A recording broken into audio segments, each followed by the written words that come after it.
directora. Bueno, entonces vamos a continuar con el panel que está muy interesante, se llama Crédito Productivo, Agro y Economía Popular.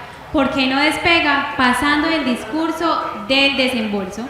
Y este panel entonces está a cargo de Alexander Escobar, Marta Patricia Moreno, Juan Carlos Suárez y el doctor Luis Fernando Cruz, que ya nos acompañó para conversar un poco más sobre finanzas en bebidas. Les voy a leer un poco sobre sus perfiles antes de iniciar. Alexander Escobar es profesional especializado en desarrollo y escalamiento de productos financieros, administración de riesgos, herramientas fintech y modelos analíticos aplicados a procesos financieros tradicionales y no tradicionales. Tiene una amplia experiencia en desarrollo de servicios financieros a través de herramientas digitales y modelos alternativos de riesgo. Marta Patricia Moreno es abogada, especialista en Derecho Civil y en Derecho Comercial de la Universidad del Norte, con estudios enfocados en educación financiera, liderazgo femenino y colectivo por HCN World y el programa 1000 Líderes por Colombia de la Fundación Origen. Se desempeña desde hace más de 20 años en el sector financiero y cooperativo. Marta es fundadora y socia de empresas dedicadas al crédito tradicional.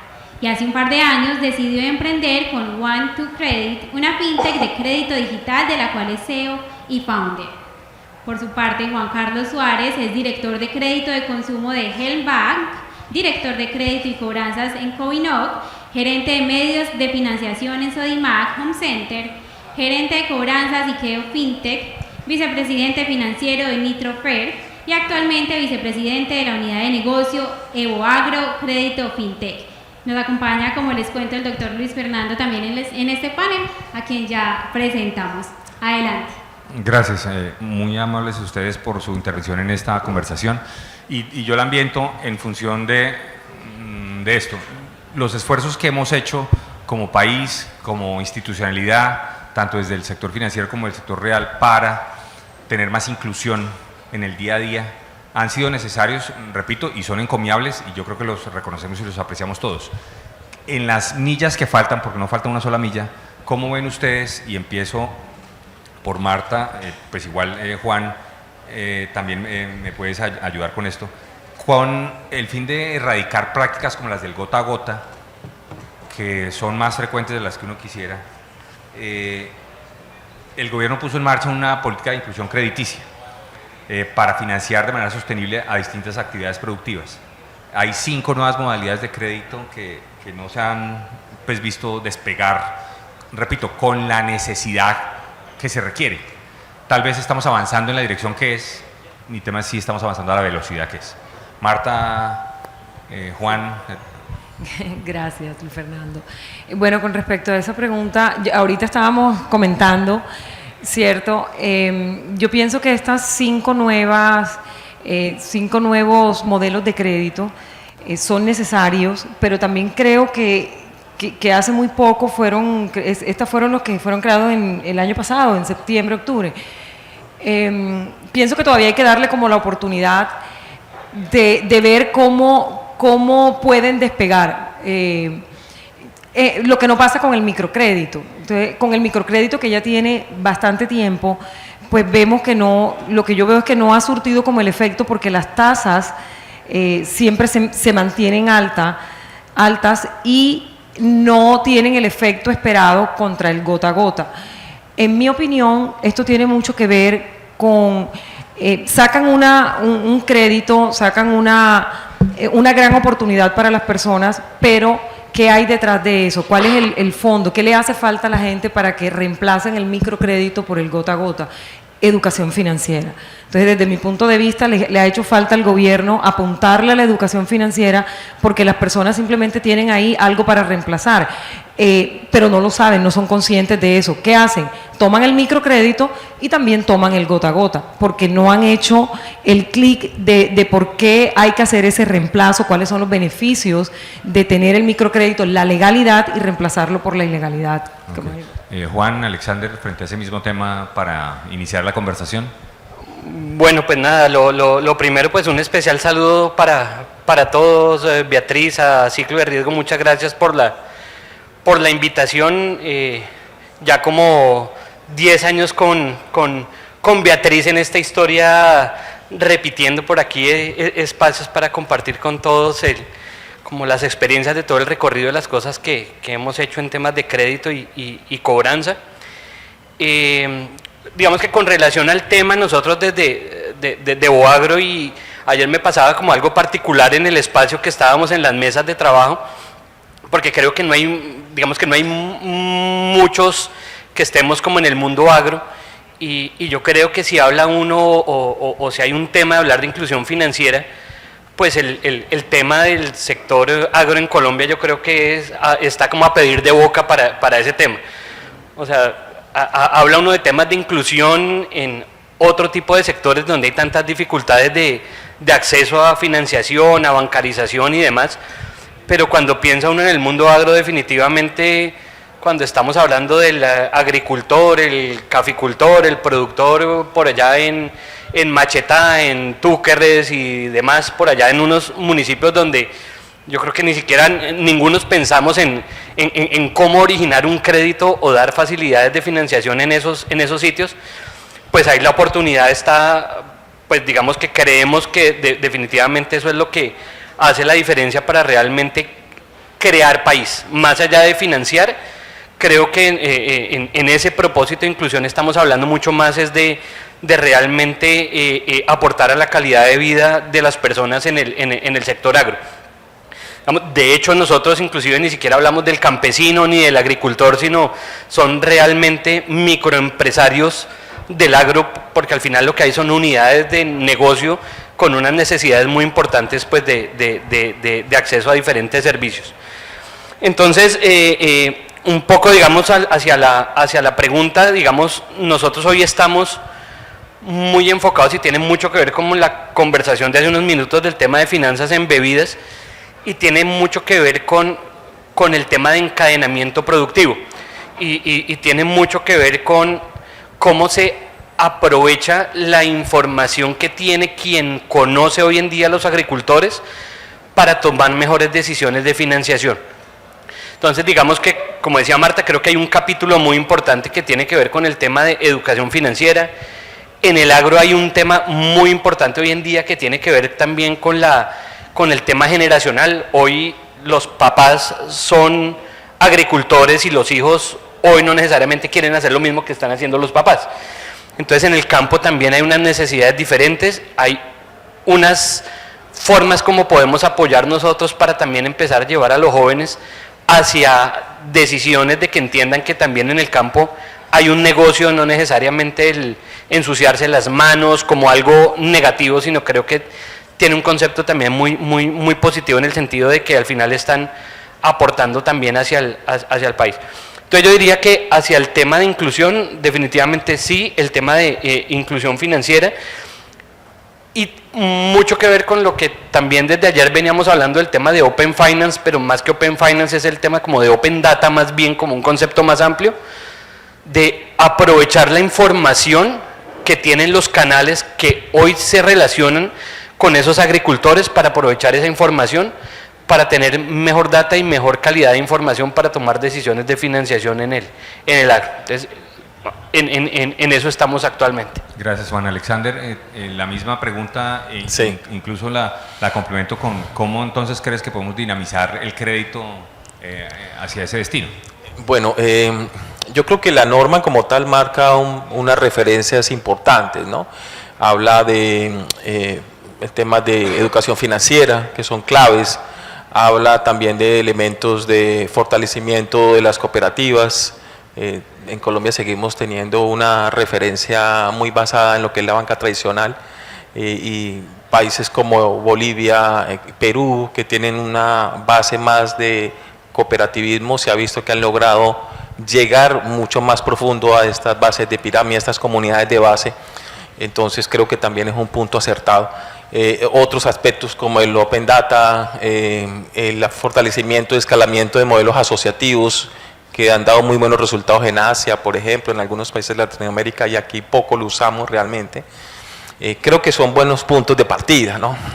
Sin embargo, estamos en el dilema de, como se dice vulgarmente también, el diablo está en los detalles, ¿eh? Entonces, ¿cómo llevas eso a una realidad?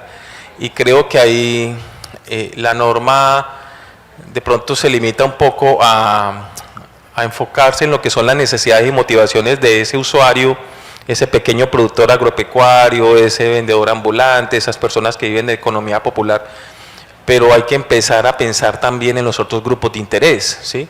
Porque si yo quiero habilitar o crear un modelo de financiamiento en economía popular, tengo que pensar en el fondeador, en la entidad de segundo piso, el que coloca el dinero, él quiere su dinero de retorno, independientemente que quiera apoyar, pues al final es un negocio. Lo mismo pasa con la entidad de primer piso, llámese cooperativa, llámese banco, llámese una organización como EvoAgro, que también incluso con Juan en su momento hicimos desarrollos de modelos de venta de fertilizante a plazo, que busca precisamente eso. O sea, yo tengo un productor que tiene una necesidad de fertilizar y también tengo una organización que quiere vender sus productos, ¿sí? Y que quiere dar esa facilidad en el pago. Entonces, pongámonos de acuerdo todos, ¿sí? A ver cómo creamos algo que sea viable. Lo que pasa es que poner de acuerdo a tantas organizaciones a veces no es tan fácil, ¿no? Porque cada uno tiene sus propios intereses, sus propios objetivos, y a veces esa alineación no se hace como en la velocidad que quisiéramos hacer. Entonces es pensar un poco también en lo que son las cadenas productivas. Hablándolo propiamente en agro, pues es muy diferente atender un cafetero a un palmero, ¿sí? Las necesidades son distintas, el ciclo de negocio es distinto. Entonces, y hay que entender eso, si uno quiere realmente llegar a un alcance importante. Si no, pues se quedan en pilotos que quedan muy lindos para la foto, pero en la vida real no van a ser sostenibles en el tiempo. Además que creo que has tocado, varios elementos que quisiera reforzar. Por ejemplo, la profundización del tema del cooperativismo. Estos días estuve hablando de cifras. Las cooperativas de ahorro y crédito y las cooperativas financieras en Colombia llegan apenas en sus productos pasivos a 4 millones de colombianos y en sus productos de crédito a 1.500.000 colombianos. Eso es vergonzosamente bajo, en términos de cooperativismo. Ahora, en términos de lo que es el potencial de la agricultura, pues el 7% del PIB, apenas 7,5 millones de hectáreas sembradas, cuando la frontera agrícola es como de 35, 36 millones de hectáreas. Colombia como potencia alimentaria, la costa atlántica, esta región Caribe, con su facilidad por agua, por acceso, por competitividad de generar no solamente agricultura, sino alimentos. Entonces, ¿cuáles son, en visión de ustedes, los dinamizadores para que realmente lleguemos a estratos, a poblaciones, a satisfacer necesidades? Y anticipo lo siguiente: ¿es difícil? Pues claro que es difícil. ¿Es riesgoso? Pues claro que es riesgoso. ¿Tiene que ser costoso? Pues claro que tiene que ser costoso. Pero pues yo les confieso, llevo 5, 10, 15, hasta 25 años oyendo esto. Entonces, ¿cómo hoy, con los elementos que tenemos hoy, cómo pasamos del discurso al desembolso? Juan, Alexander. Bueno, Marta. Yo quisiera contarles como algo de, ahora que Luis habla del tema de justamente del cooperativismo. Nosotros hoy desde EvoAgro tenemos una alianza muy importante con las cooperativas de caficultores del país. Digamos que a través de la Federación Nacional de Cafeteros prácticamente somos el líder hoy en día de la marca de fertilizantes que utilizan hoy o que venden las cooperativas de caficultores hacia sus caficultores.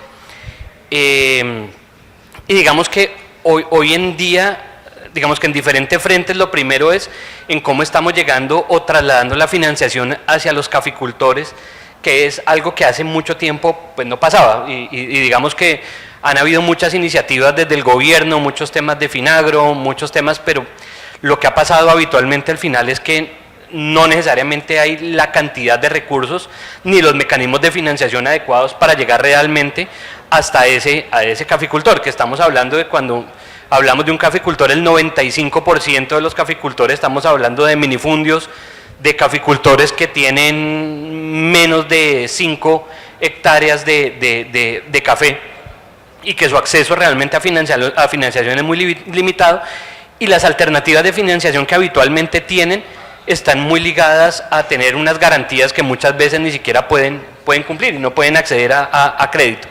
Entonces, ¿qué hacemos nosotros? Lo que hacemos es que nosotros le vendemos el fertilizante, digamos que todo lo que tiene que ver con los fertilizantes en la cadena para un caficultor y al agricultor en general, prácticamente pesa un 35% sobre sus costos, sobre la producción. Y hoy en día lo que hacemos, y voy a hablar como de dos frentes, uno desde el punto de vista de financiación, es cómo trasladamos nosotros la financiación a los caficultores a partir de la financiación que le damos a las cooperativas. Y eso es un tema muy relevante, y ahora lo mencionaba Alex. En el agro ha pasado muchas veces, o pasa todavía muchas veces, que la financiación se propone a la medida de quien lo está originando y no a la medida de quien lo necesita. ¿Qué quiero decir con esto? Y creo que al final eso termina pegando para muchos sectores, y es que al final tú tienes agricultores que cultivan papa, tienes otros agricultores que están en el mundo de la palma, y los ciclos de cada uno de los productos son totalmente diferentes. Entonces, si tú piensas en papa, lo que pasa normalmente en un ciclo de papa es que habitualmente tú estás fertilizando casi que todos los meses, pero cuando piensas en palma o piensas en arroz, son cultivos que son de tipo semestrales. Entonces, si tú piensas en colocar un producto de financiación donde le pones una amortización mensual, pues eso no necesariamente pega para todos los tipos de cultivos. Entonces, hay parte de eso, y eso es lo que hemos hecho en café, y pasa por tipo de producto y pasa también por tipo de regiones. El café, por ejemplo, no se comporta, o su ciclo no es el mismo en el eje cafetero que lo que puede pasar aquí en Santa Marta. Entonces, en Santa Marta es una vez al año fertilización, y en el eje cafetero son 2 veces al año.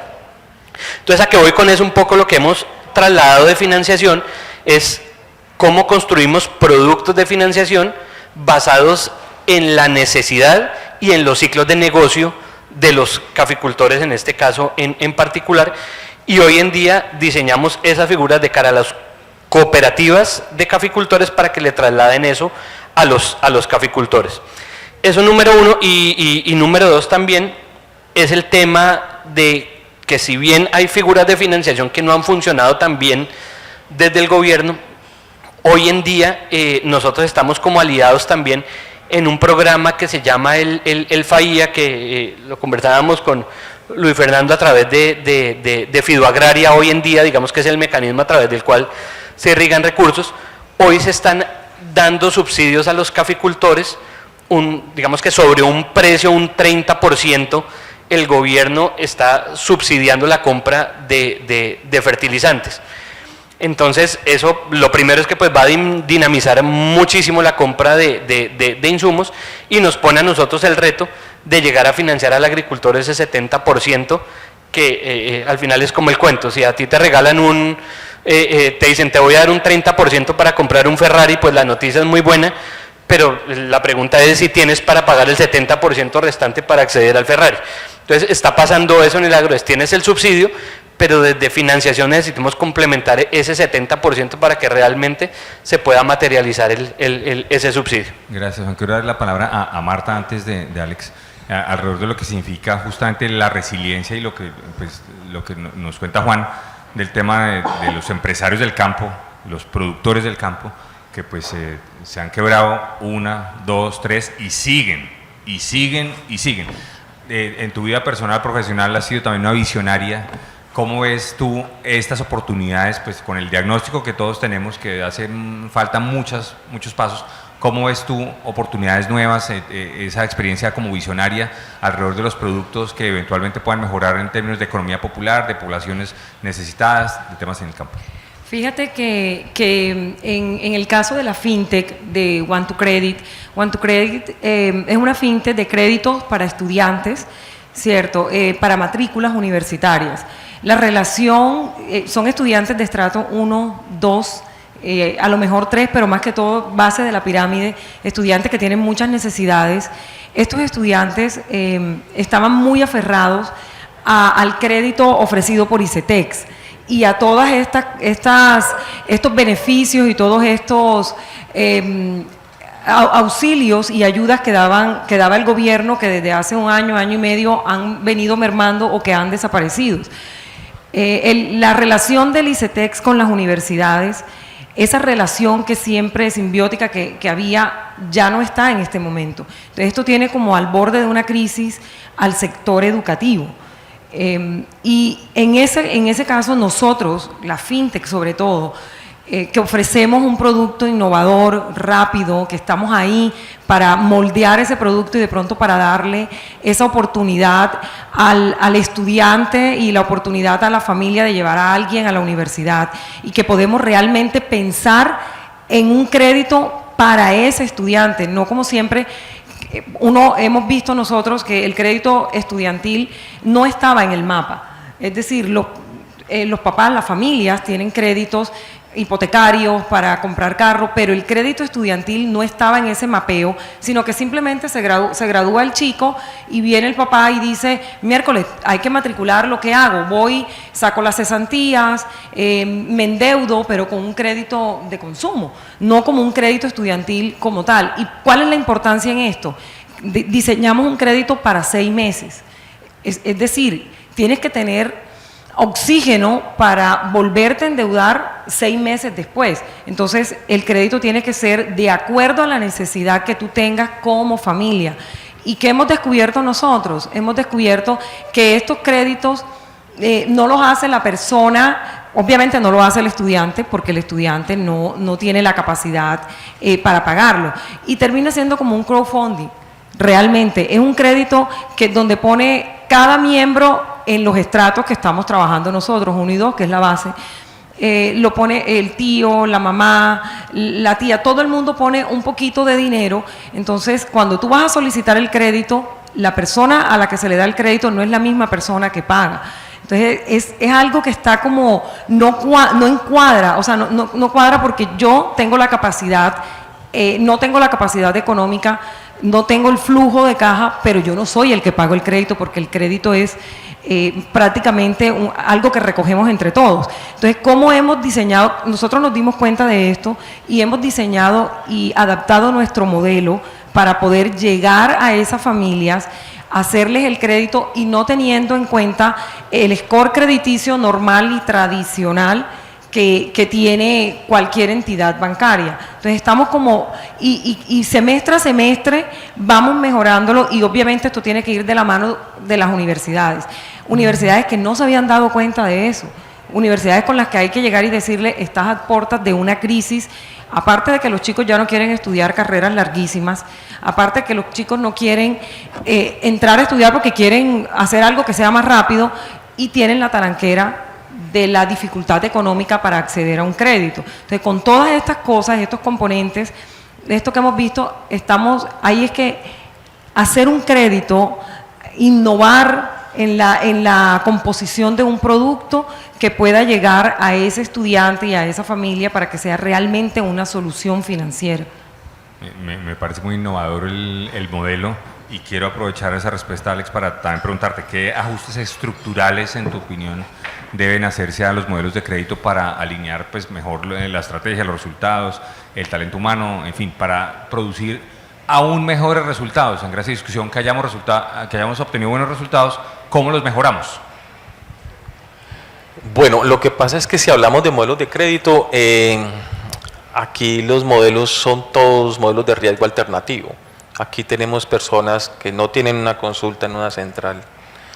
Muchos de ellos no tienen ni siquiera una cuenta, o de pronto la abrieron porque sacaron la cédula cafetera, o en algún momento le giraron un dinero, pero no es una cuenta realmente que tenga una actividad que me permita hacer un modelo de proyección.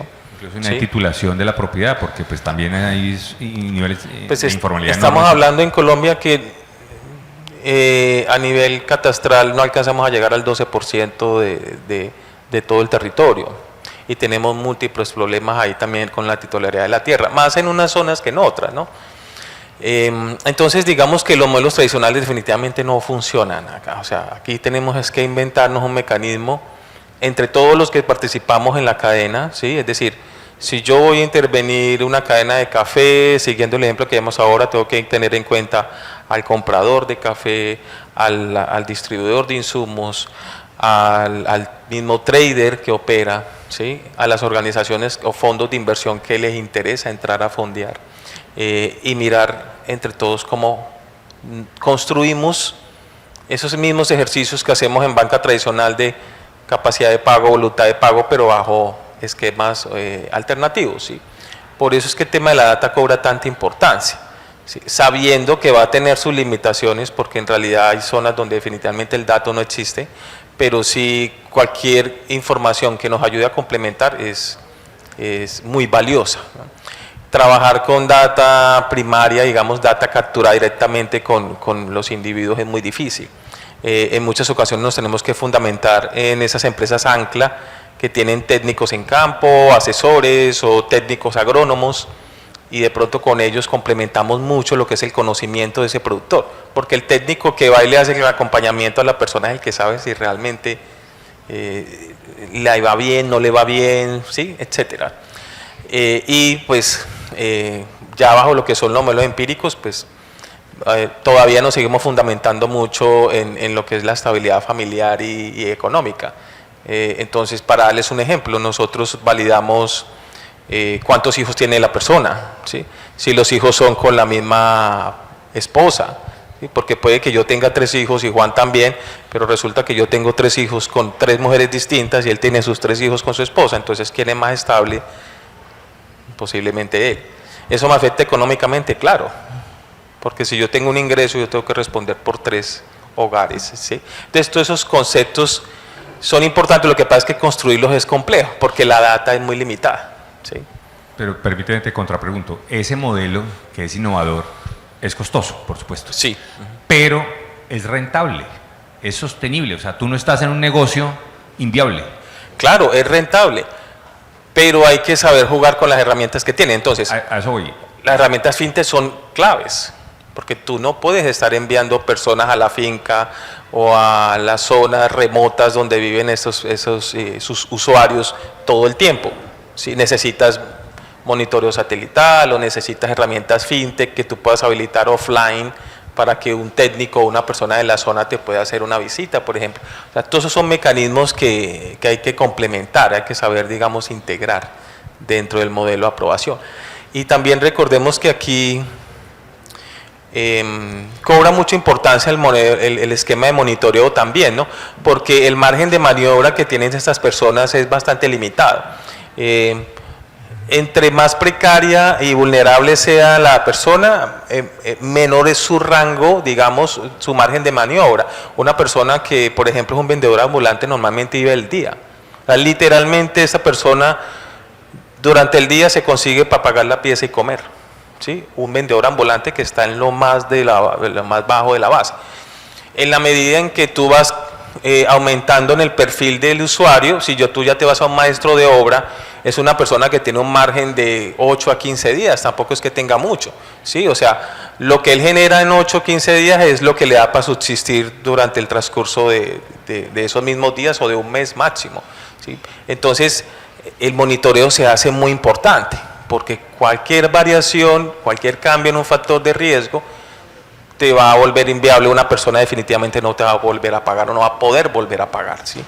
Entonces, es como entender un poco esa cadena de valor, ese proceso donde estás incorporado y jugar con las herramientas que tienes. Pero definitivamente la parte tecnológica es muy importante y tenemos que aprender a trabajar de manera más eficiente con ella, ¿no? Juan, ¿quieres hablarnos del tema de la digitalización, la parte tecnológica, la inteligencia artificial, lo que oímos esta mañana? Sí, yo un poco como escuchando lo que mencionaba Alex, yo creo que al final el tema todo, digamos que más allá de lo tecnológico que lo hemos hablado pues desde ayer a hoy en muchos espacios, o sea, temas de inteligencia artificial, temas de data al final, pero yo sí creo que tiene que ver mucho con el entendimiento y con el conocimiento del cliente. Digamos que yo tuve la oportunidad de trabajar aquí con unos amigos que están presentes por aquí del mundo de Jamar y tú entender, por ejemplo, en algún momento de cómo puedes lograr darle un crédito a una persona que tiene una carretilla en una esquina vendiendo aguacates. Y lo traslado un poco hacia el mundo de lo que pasa en el agro.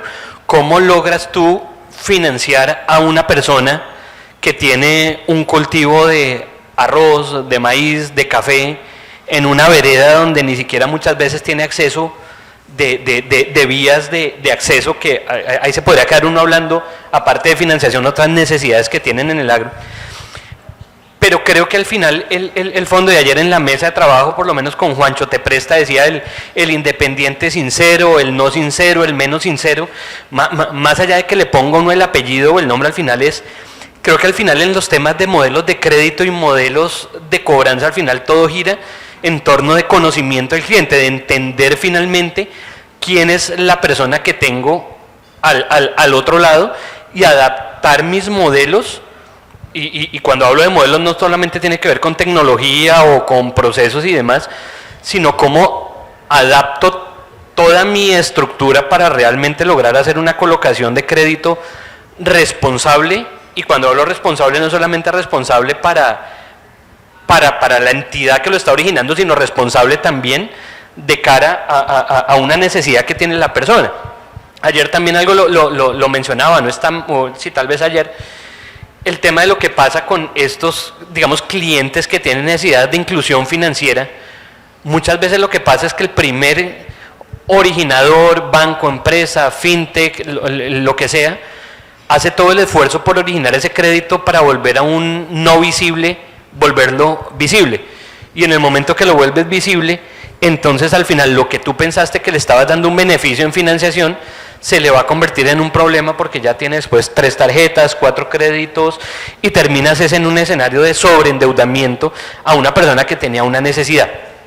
Entonces digamos que lo primero es eso, hacia tema de modelos, y eso creo que ni siquiera vale la pena tan profundizar a eso, es data, lo que mencionaba Alex, hacia temas de data no convencional, en el caso del agro, qué cultivo es, qué hectáreas tiene, dónde está ubicado, el tema de si la cosecha se la vende a alguien, si se la vende, en el caso por ejemplo de café, a un exportador y demás, todo eso digamos que definitivamente marca una diferencia hacia lo que puede ser su capacidad de, digamos, de retornar el crédito. Pero parte de eso yo mencionaría algo adicional, y al final lo que estamos haciendo nosotros desde Boagro es el asegurar de alguna manera que el crédito sea con propósito productivo. ¿Y qué quiero decir con eso? Nosotros lo que hacemos es que todo el crédito es para insumos, para que lo utilice en una de las empresas de proveedores, digamos, de insumos, y no ponerle la plata necesariamente el bolsillo a un agricultor. Porque lo que pasa habitualmente cuando se ha hecho eso es que la plata que se le pone al agricultor, a un productor, pues termina en cerveza, en colegios, en llantas, en temas de los carros. Entonces es un mecanismo en que él no recibe el dinero, sino que realmente asegurar que el crédito se coloque con un propósito productivo. ¿Puedo complementar? Sí, claro que sí, te iba a dar la palabra, Marta, justamente con 2 temas que estaba mencionando Juan, que son, con la digitalización, cómo no se pierde ese contacto con el cliente, y frente al deterioro que eventualmente se pueda presentar en la cartera, ¿cómo se gestionarían en tu visión las soluciones? Bueno, yo pienso, quería complementar un poquito lo que decía Juan, y es esa responsabilidad empresarial que tenemos, ¿cierto? Hacia el cliente, hacia nuestro cliente, porque lo conocemos, porque trabajamos con él, y mira que ustedes están demostrando esa capacidad, esa responsabilidad cuando dices, no es control, es responsabilidad. Yo sé que mi cliente, ya lo conozco, y sé que no va a hacer un buen uso de este producto. A más de cuidar mi cartera, porque tienes que cuidarla, porque si quieres volver a originar tienes que cuidarla, yo sé dónde está el riesgo y el peligro con él, entonces tomo una medida. Entonces a mí me parece eso realmente importante. Igual lo hicimos nosotros, lo estamos haciendo, porque esto es de todos los días, o sea, esto es, por lo menos en el caso nuestro, que es semestral, nosotros salimos, prestamos un semestre, recogemos el semestre y nos preparamos para el próximo. Y hemos descubierto que definitivamente hay que trabajar de la mano, por ejemplo, con las universidades. Y nuestro modelo de riesgo lo adaptamos y metimos a las universidades. Yo tengo dentro del modelo de riesgo el riesgo de la universidad. Y eso le da un puntaje a los estudiantes de la universidad. Y me parece extraño, pero solamente con ajustar eso un poco la cartera mejoró. Entonces ya yo conozco que, y me voy a la universidad, voy un poco más allá y les digo, tu calificación, o sea, de buenas maneras, yo lo voy a decir así muy, le digo a la universidad, le digo, la calificación es esta porque algo hace la universidad, ¿qué puedes hacer tú para mejorar esto y para que mejore la calidad de los estudiantes que tiene? Porque también es responsabilidad de la universidad. ¿Qué hacen muchas veces los estudiantes? Terminan su carrera y dejan en el medio 4 o 5 familiares endeudados, y él deja la carrera y la universidad sabe eso. Sabe que mi estudiante estudió este semestre con un crédito que no lo pagó en esa universidad, en esa entidad financiera, luego vino con otra entidad financiera, tampoco pagó ese crédito, pero se graduó. Entonces, tú como universidad, ¿qué responsabilidad tienes ante eso? ¿Vas a seguir permitiendo que eso suceda?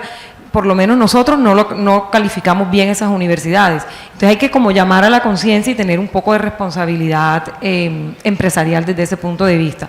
Y para responderte el tema de... mejorar la experiencia basada en el cliente, con el cliente en el centro, dentro de este entorno de digitalización, es lo primero. Y lo segundo, pues alrededor de lo que significa el deterioro en las cifras de vencimientos y el deterioro de la calidad de la cartera. Ok, en mi concepto, tratar de hacer match entre el mundo digital, todas las herramientas digitales que hay, que son buenísimas, que ya las conocimos, que ya aquí hemos hablado sobre la inteligencia artificial, el Open Finance, todos los beneficios que eso tiene, pero tratar de conjugar con eso, conjugar con la cercanía con el cliente.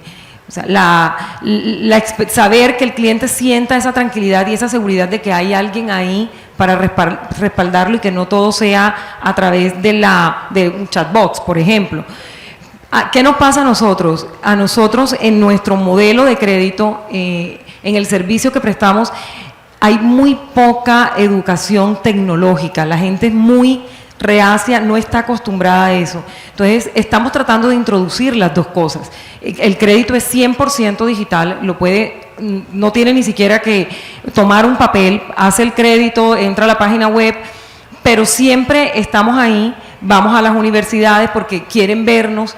El primer encuentro con el crédito, o el primer crédito, siempre es hay un poco de fricción, pero ya luego tienen confianza, que creo que eso es muy importante, que ellos sientan la confianza y la tranquilidad y se vayan adaptando poco a poco a la tecnología. Yo pienso que eso es fundamental en nuestro caso.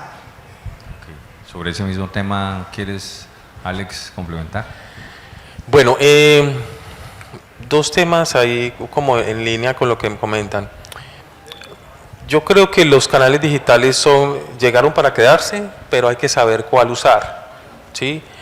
Si tú miras, por ejemplo, una persona que trabaja en la economía GIF, un Rappi, un Uber, un Didi, cualquiera de esas personas, tienen muy buenas habilidades digitales.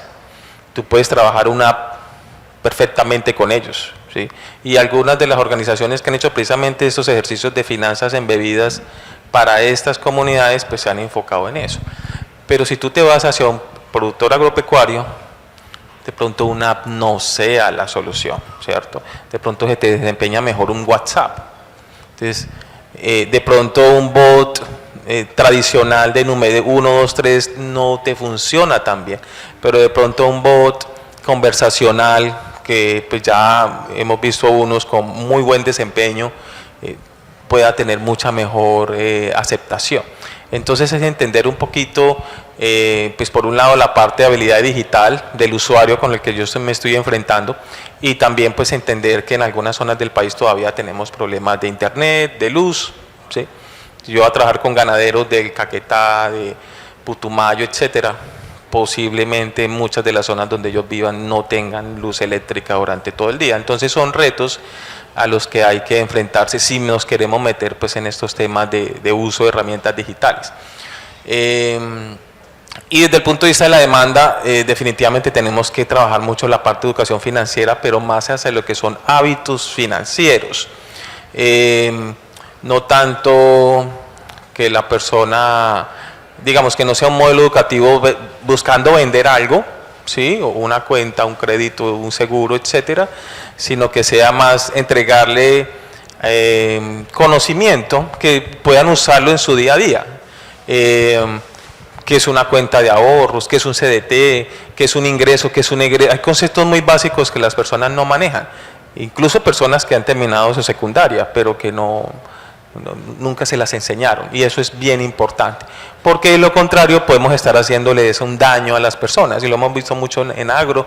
El ejemplo que ahorita Juan es muy importante, porque si yo tengo un negocio, una finca de café que normalmente tiene una cosecha al año o 1,5 para el caso del centro del país, que tienen la traviesa a mitad de año, yo no le puedo dar un crédito con amortización mensual a una persona. Le estoy deteriorando su vida crediticia. Y nos ha pasado, yo llevo en cooperación ya cerca de 8 años, y hemos tenido casos de cafeteros que han dicho, es que aquí vinieron, me ofrecieron un crédito, yo lo pagué y lo pagué todo, pero resulta que tengo muy mal score, porque es que este señor lo pagó semestralmente. Entonces cuando iba a pagar ya tenía 5 meses de atraso, y nadie le dijo a él que era así. Entonces también siento que a nivel de responsabilidad de organizaciones financieras, creo que es importante alinear lo que son los objetivos del front, del área comercial, frente a los objetivos de las áreas de crédito y cobranza, porque el modelo comercial financiero sigue estando basado en cuánto dinero colocas tú al mes, tu vendedor financiero, ¿cierto? Entonces tus metas son colocar 200 millones al mes, si colocas los 200 millones te doy el bono, la comisión. Entonces eso incentiva obviamente a que esta persona busque un cliente que le tome los 200 millones, ¿sí? A conseguirte, por ejemplo, 200 clientes de 1 millón. ¿Por qué? Entonces, el modelo de comisión que tiene esta persona sigue estando incentivado en un tema de colocación y de otorgamiento netamente hablando. Entonces, incluir elementos de calidad de la cartera, ¿sí?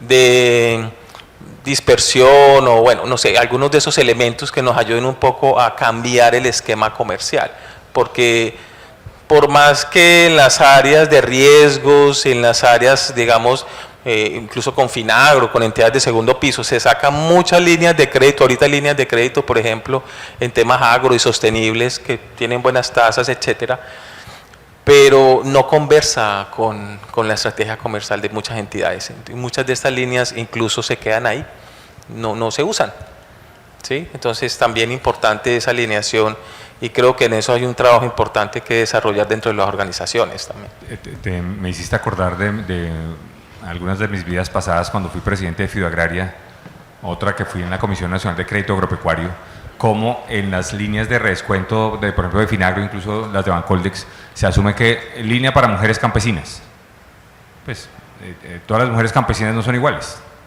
o línea para caficultores, y entonces igual de los 560.000 familias cafeteras, pues las de Magdalena Nariño son distintas de las del eje cafetero o las de Huila hoy, que es el principal productor de café.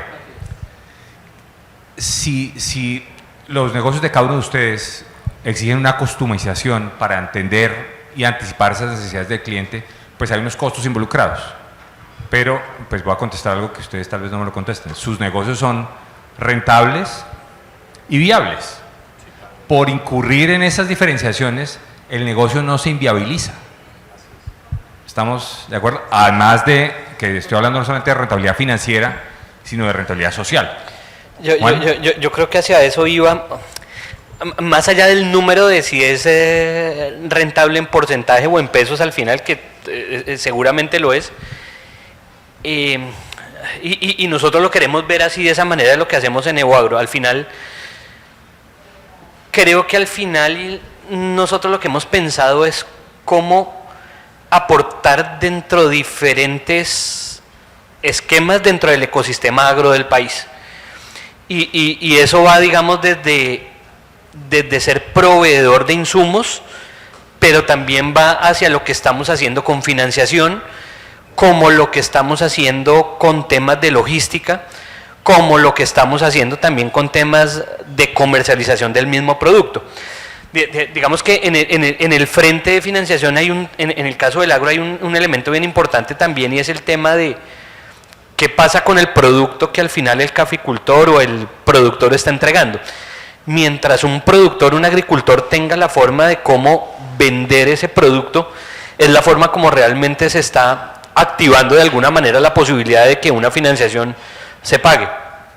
Entonces hace parte también, digamos, de ese ecosistema el poder ayudar a ese agricultor, a ese caficultor, a ese productor, a que su cosecha también tenga un canal de venta local o en el extranjero viable. Entonces creo que al final ahí es donde puede uno hablar como del tema de la rentabilidad, no solamente dentro de lo económico, sino la rentabilidad social. Y al final todo esto pasa, al final es, hoy un productor, por ejemplo, hoy no aplica la cantidad de fertilizante que debería aplicar por el tema de falta de acceso a financiación, y el no hacer eso, lo que está pasando es que no tenga la productividad de su cultivo que debería tener. El acceso a financiación le permite que pueda, en el caso de insumos y particularmente de financiación, le permite que pueda llegar a fertilizar en los niveles que se requieren y de esa forma incrementar su productividad y de la misma forma incrementar sus ingresos. Y en el momento que corresponde. Y en el momento que corresponde. Las lluvias corresponde. pasaron y ya no puede sembrar. O sea, Tal cual. Le tengo el crédito, pero ya la lluvia pasó. Ya pasó. Entonces, ese digamos que es un tema, y el otro, digamos que voy a a parafrasear nuevamente hacia el tema de no centrarme como tal en el concepto del Open Data, que súper ya elaborado, pero sí el cómo se aprovecha todo el canal de comercialización con información para las decisiones de riesgo. Y a qué voy particularmente en lo que hacemos nosotros. Nosotros hoy en día lo que hacemos es que le vendemos fertilizantes con un modelo de financiación a canales, a personas jurídicas en el mundo del B2B. Y hoy nos apalancamos con operaciones de factoring. O sea, hoy somos una empresa que vende fertilizantes y hemos hecho más de 11 millones de dólares en operaciones de factoring con diferentes aliados. Pero con el propósito no solamente digamos, en el mundo del factoring de anticipar liquidez, sino de llevar financiación a los canales para que a su vez, cuando un canal, una cooperativa, una empresa de agroindustria recibe la financiación, pueda trascender o llevar esa misma financiación a sus agricultores, a sus productores, a sus caficultores.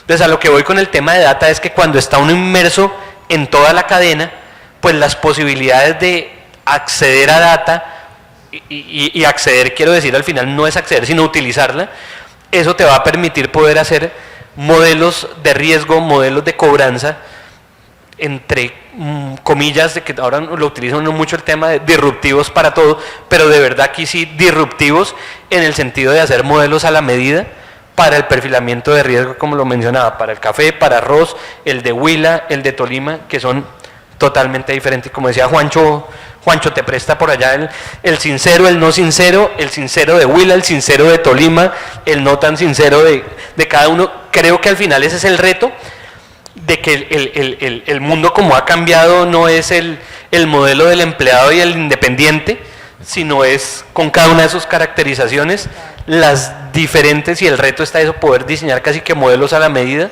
de los perfiles de riesgo que tenemos en cada uno de los negocios. Marta, lo que has encontrado en estudiantes, ¿qué tan escalable, extendible mejor a otras poblaciones necesitadas lo encuentras? O sea, esa customización que has encontrado, la posibilidad de gestionar ese riesgo, ¿cómo lo ves para que crezca a los niveles que se necesitan en otras zonas del país, por ejemplo, o en otros sectores?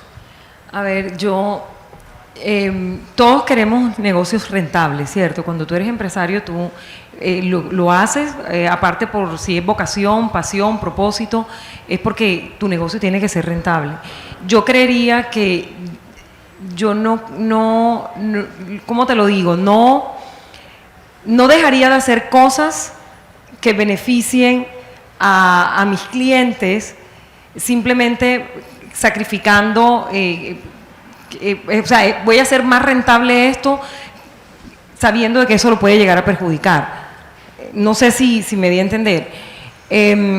Yo lo veo de esa manera y es un propósito, y todo, si uno lo tiene como eje central, tú comienzas a optimizar el área de riesgo, el área de cartera, el área de crédito, y comienzas a hacerlo de mejor manera, más digitales, capacitas a tu gente, ¿verdad? Capacitas que eso a mí me parece fundamental, la capacitación, y que todos vayamos en la misma línea, que todas las áreas de cartera, cobranza, todas las áreas de tu empresa sepan que esa es la línea donde van, y por lo menos nosotros la línea es vamos a poner un crédito con educación financiera.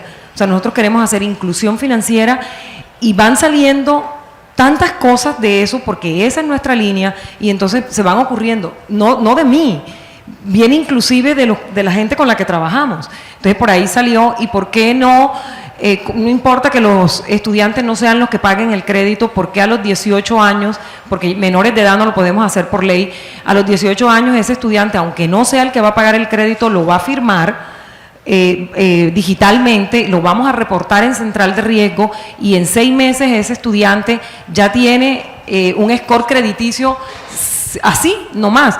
Lo que le hubiera tocado hacer a ese estudiante es sacar un celular. Miren el mensaje ahí, saca un celular o coge una tarjeta de crédito, o sea, endéudate, porque es que ese es el sistema enfermo, yo lo digo de esa manera, a lo que nos hemos acostumbrado y a lo que los padres, sin quererlo a lo mejor, acostumbramos, es el ejemplo que le damos a nuestros hijos. Entonces, ves, endéudate, no importa, un celular no lo necesitas, se lo damos a alguien, pero tú lo tienes para que tengas un score crediticio.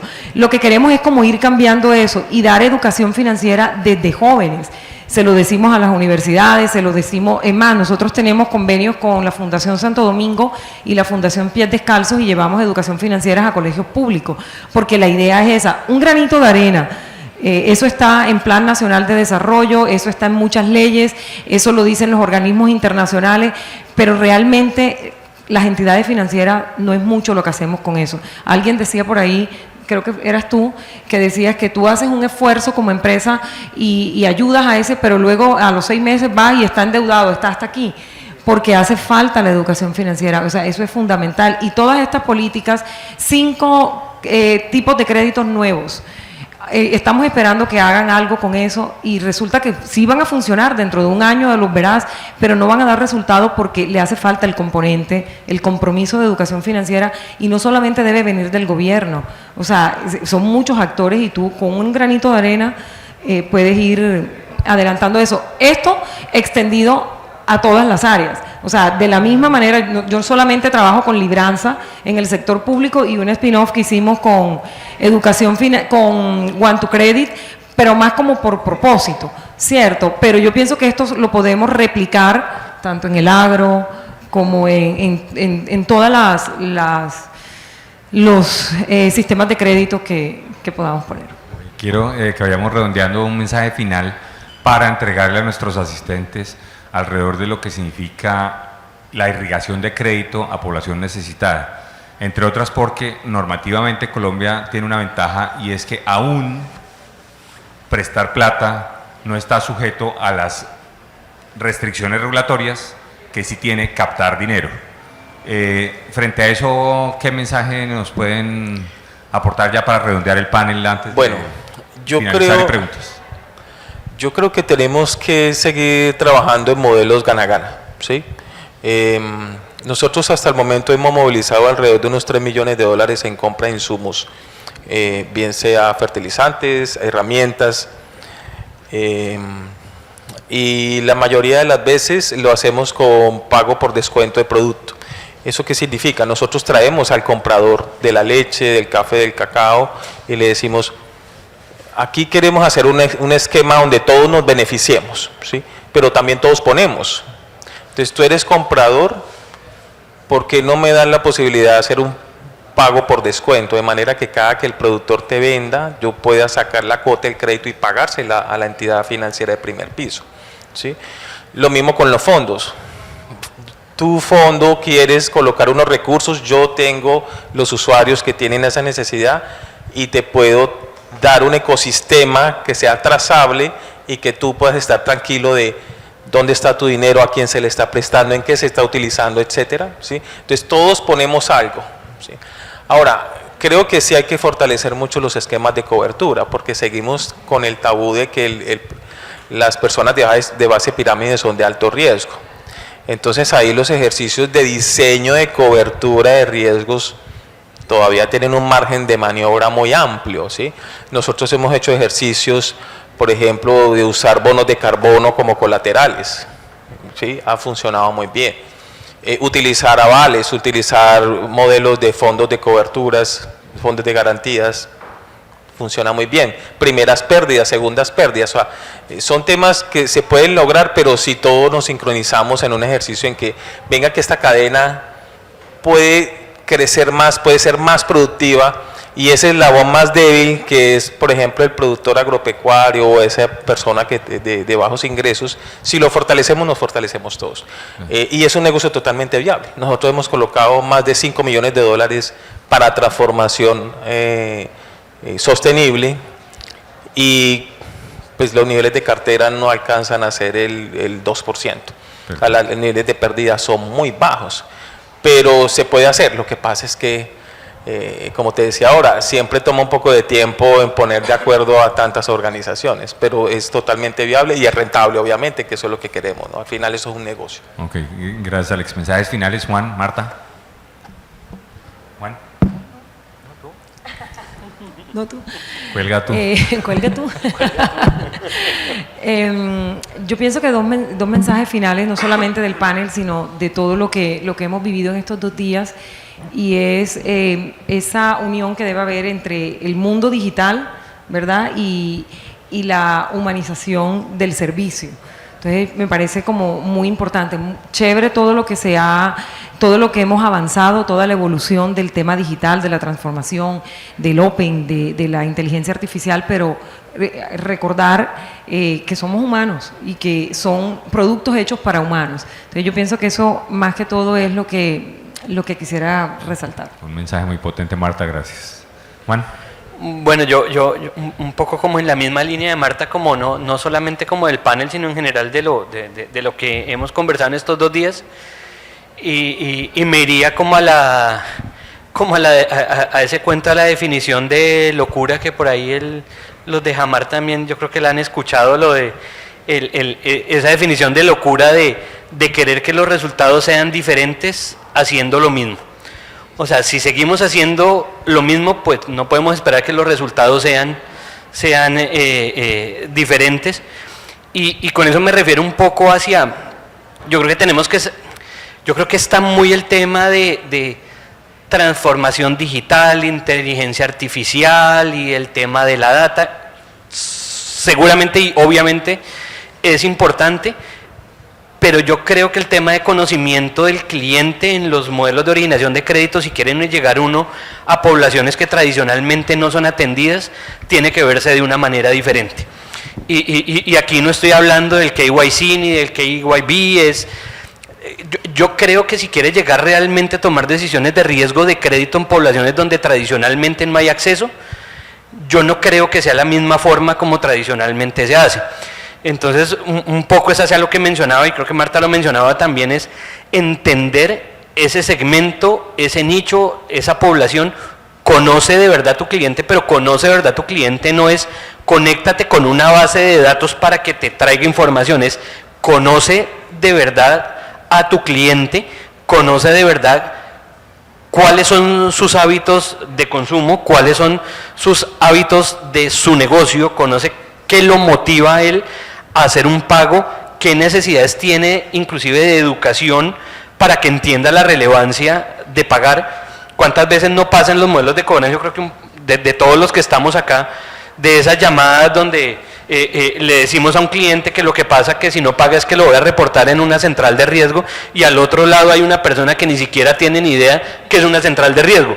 Entonces al final le estás diciendo, mira lo que te va a pasar, y al otro lado dice, me importa 5 porque ni sé qué es, ni entiendo cómo funciona.